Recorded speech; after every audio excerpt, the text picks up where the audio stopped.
Yo, what is up, y'all? It's Cone back here again tonight with another video. This was originally going to be a full after the buzzer video, and I'll still talk a bit about some games at the end, but I just recorded this video for about 30 minutes, and I didn't have any audio on it because my mic was unplugged, so we're going to have a bit of a condensed version. I apologize to anyone that was hoping to hear a little bit more about some of the games. A lot of them were blowouts anyways, and to make it up for y'all, I put some pumpkins in the background. Hopefully that makes up for it. Before we get into anything though, make sure you leave a like and subscribe and hit that notification bell so you don't miss out on anything.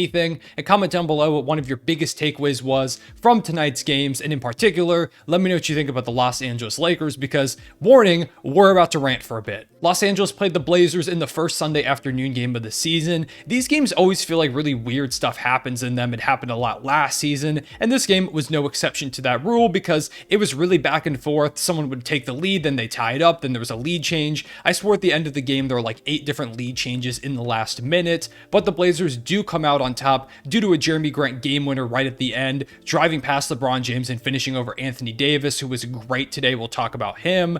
Damian Lillard went off. He's now got back-to-back 40 pieces. He had a shot towards the end that was huge, hitting one of his classic sidestep threes in clutch time. I knew what shot was going up. I'm sure if you were watching, you knew what shot was going up. Everyone in the crowd knew it, the coaching staffs, the players.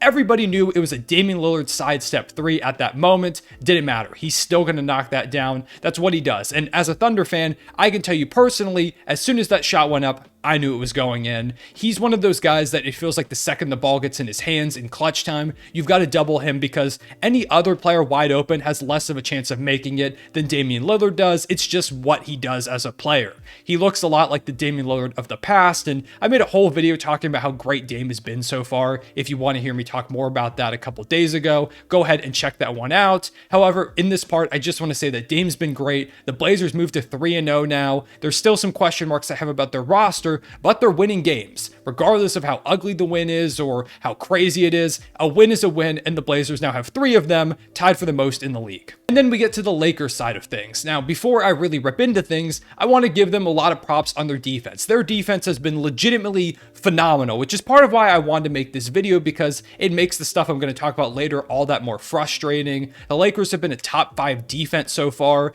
Everybody looks engaged, something that was a huge problem last season. LeBron checked out a lot on possessions last year. He looks a lot more locked in, albeit it's just the beginning of the year, so there's always time for him to kind of get tired of that. Anthony Davis looks like a legit defensive player of the year guy. He had 6 blocks and 3 steals to go along with a 20-10 game. He was their best player. He was disruptive. Every single second he was on the court, Portland had to really work for every shot. He was disrupting shots even when he wasn't blocking them, intercepting alley-oop passes. He's just a guy that has been all over the defensive end of the floor to start this season, and if the Lakers continue to play defense like they have, they continue to buy into Darvin Ham's system, which he has done an incredible job getting everyone to buy in. He said they were going to be a good defense. That's exactly what they are, but if they continue to buy into that and win some more games, AD is quickly going to rise up that defensive player of the year rankings, and he very quickly could make a case as the favorite for the award if they find a way to actually win some games. Other guys deserve credit too, like Patrick Beverley. Russell Westbrook has been bought in on that end too.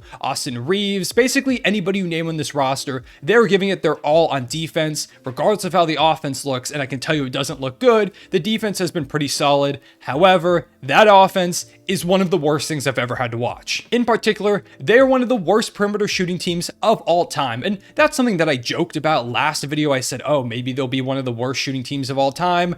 I didn't expect it to continue to actually be true. On the season, they're shooting 25 of 118 from 3. That's about 21%, and that is the second worst percentage in a 3-game stretch for a team that has shot 100 or more threes ever. In the history of the NBA, that's the second worst percentage, only ahead of the 2018 Atlanta Hawks, who had a 3-game stretch that was worse somehow, and they were the worst team in the Eastern Conference that year. They won 24 games. So they are shooting as good as that team at the moment. And the worst part about this is, with their defense being so good, all 3 of their losses, because they're now 0-3, have been winnable games. They've been in basically all of these games for a good portion of it. If they were shooting just like 30% from 3 or even like league average, they could very well be 3-0, if not just like 2-1, depending on how the Warriors game went. they would at least have a couple of wins. And even though they haven't been shooting, they've still been in some of these games. I'm sure for Lakers fans, that's incredibly frustrating. Even just watching as a neutral fan, although I will say I want to see the Lakers succeed because I have a lot of players that I really like on that roster. It's been frustrating as a neutral fan, and I'm sure for Lakers fans, it is way, way worse. I'm sure the Lakers players are frustrated. They looked visibly annoyed throughout the post-game press conferences and as they walked off the court, and I would be too. When you're in it right until the end, and you have a game where you're leading by 7 with about 90 seconds left, you can't lose those games. You have to come out of those with wins if you're going to try and be a true contender like the Lakers want to be. So I'm sure it's incredibly frustrating.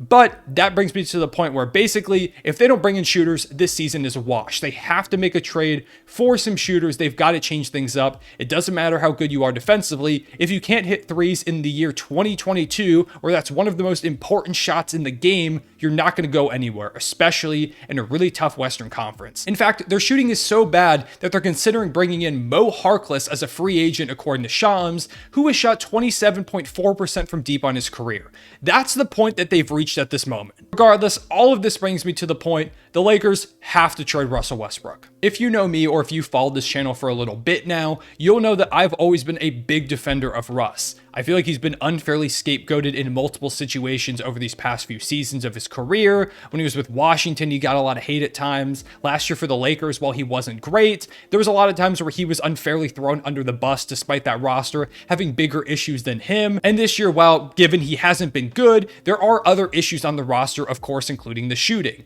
But it's clear that Russ doesn't fit this team. The experiment has to end now. Him, LeBron, Anthony Davis, it's not a good trio, especially with the guys around him. He's been good defensively, but his offense has been horrific. He's averaging 10.3 points per game. He shot 4 of 15 today. I believe he shot 0 for 12 last game. He's shooting 28.9% through 3 games and 8.3% from 3. The whole thing was that they needed Russ to hit some threes and play good defense. He's played good defense so far, but 8% from 3, given the whole roster can't hit them, he has to be able to knock down those shots. He reworked his shot form a little bit in the offseason. It's noticeable if you take a look at it. But last year, he was at least a decent 3-point corner shooter. This year, he's not making anything. And today, he had one moment late in the game where he basically cost them the game at the end. Given he is not the reason why they lost this game solely, because when you shoot that bad from 3 and you make some other mistakes at the end of things, it's not all on his shoulders. But what he did at the end of the game certainly didn't help. Basically, with about 30 seconds left, Russ brought the ball up the court and shot a pull-up mid-range jumper with 18 seconds left on the shot clock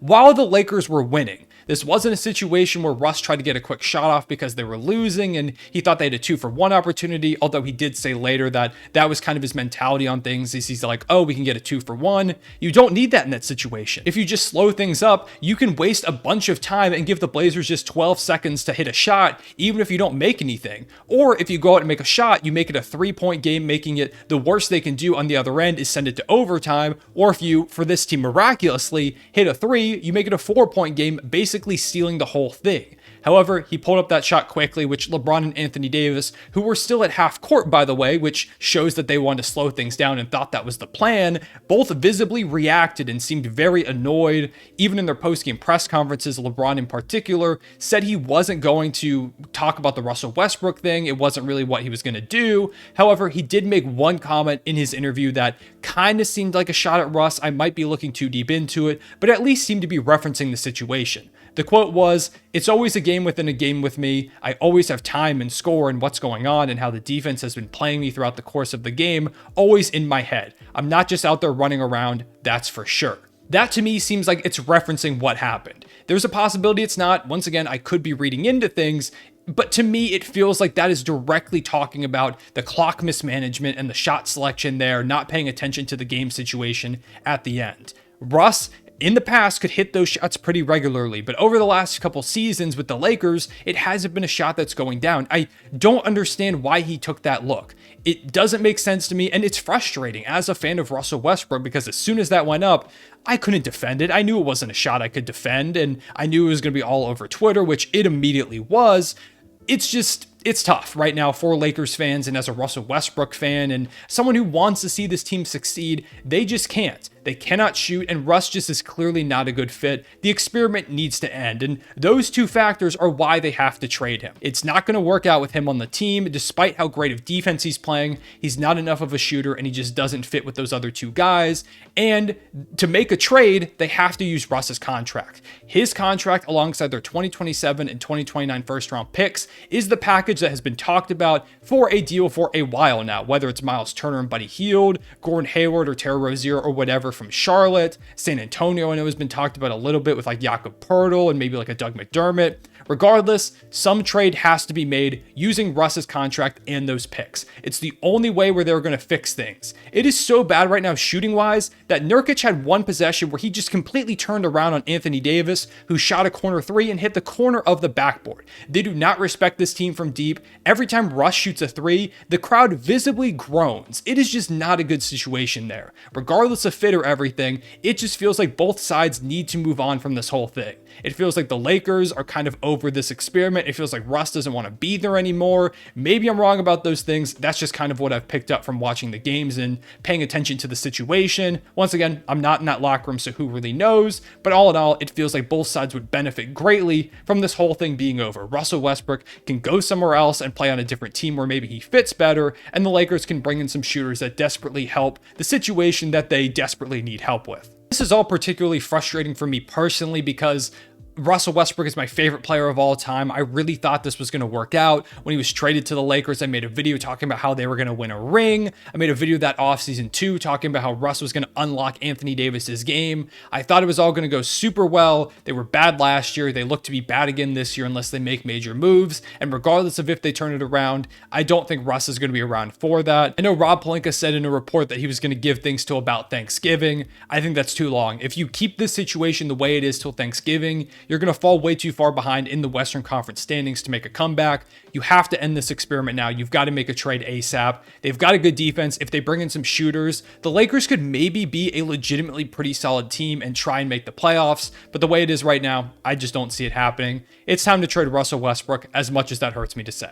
That was my Lakers rant. I apologize if it went on too long, but I had a lot to say about that situation. In some other league news, Donovan Mitchell is now averaging 33.3 points per game as a Cavalier as they beat the Wizards, who have been pretty solid up to this point. They lost in overtime and just kind of ran out of steam. The Jazz moved to 3-0 after beating the Pelicans. Lauri Markkanen looks like an early most improved player candidate. He had 31 and 12 today, while Kelly Olynyk hit the ugliest game winner you will ever see. The Warriors dominated the Kings for most of their game, although Sacramento came back in a big way when the Warriors took their foot off the gas. Warriors held on though, despite the Kings erasing a 25-point deficit in the last couple of minutes. The Suns blew out the Clippers by 27 points where Booker had 35. Thunder lost the game to the Timberwolves by 10 where Shea didn't play and Giddey left early with an ankle injury. Hopefully they're both good to go soon. Anthony Edwards completely torched us for 30 points. The Hornets blew out the Atlanta Hawks as well in a game that shocked me where Kelly Oubre completely went off. The Hawks really need Bogdanovich back to help with some of that bench depth. That's all I want to say about the games tonight. There wasn't a lot I had to take away from them.